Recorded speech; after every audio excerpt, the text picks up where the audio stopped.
Welcome to Anna Story Tales. Pakistan की फ़ज़ाओं में आज एक अनोखी ठंडक थी। कोकाफ के पहाड़ों पर जमी बर्फ़ अमूमन चांदी जैसी चमकती थी, मगर आज इसमें से सब्ज़ और नीली किरणें फूट रही थीं। ये रमज़ानुल मुबारक की पहली सहरी थी।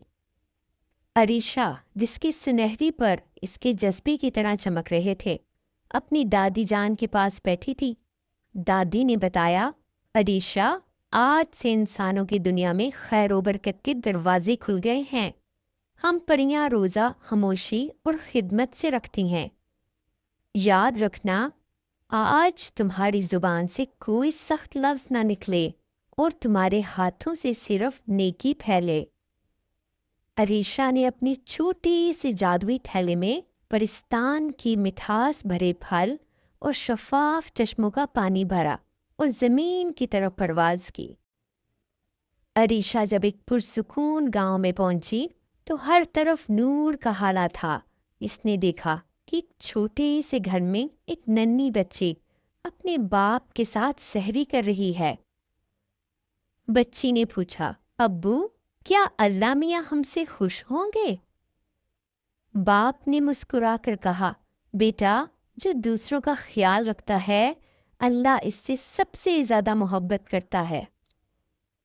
अरीशा ने ये सुना तो इसने सोचा कि वो भी इस नेकी में शामिल होगी। इसने अपनी जादुई छड़ी घुमाई और इस घर के आंगन में लगे सूखे हुए फूलों को एक पल में तरोताज़ा कर दिया कि जब वो बच्ची सुबह उठे तो इसे हर तरफ खुशबू मिले। दोपहर की तपती धूप में अरीशा ने देखा कि एक बूढ़ा किसान खेत में काम कर रहा है।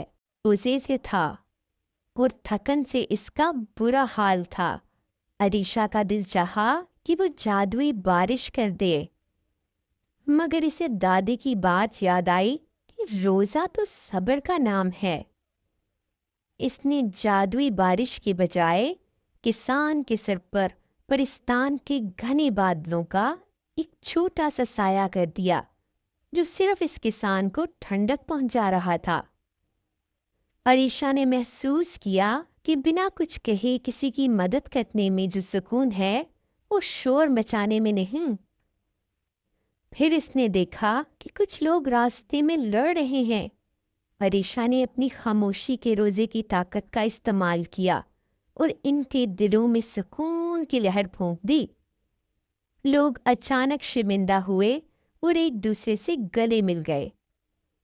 जैसे जैसे सूरज ढलने लगा, अरीशा ने देखा कि गांव की मस्जिद के बाहर एक बड़ा दस्तरख्वान बिछाया जा रहा है। सब लोग मिलजुल कर खाना खा रहे थे।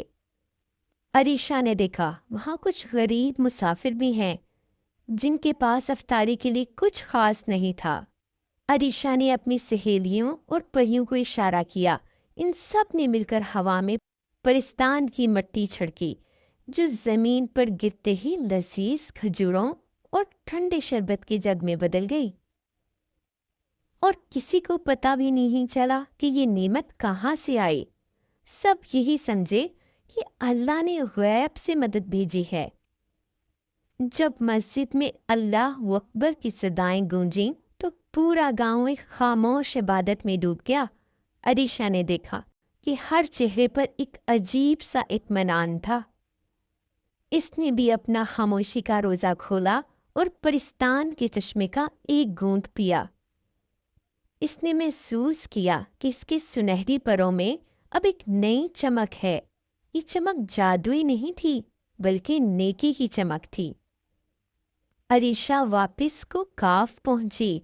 दादी ने इसके चेहरे की रौनक देखकर समझ लिया कि पहला रोज़ा कामयाब रहा।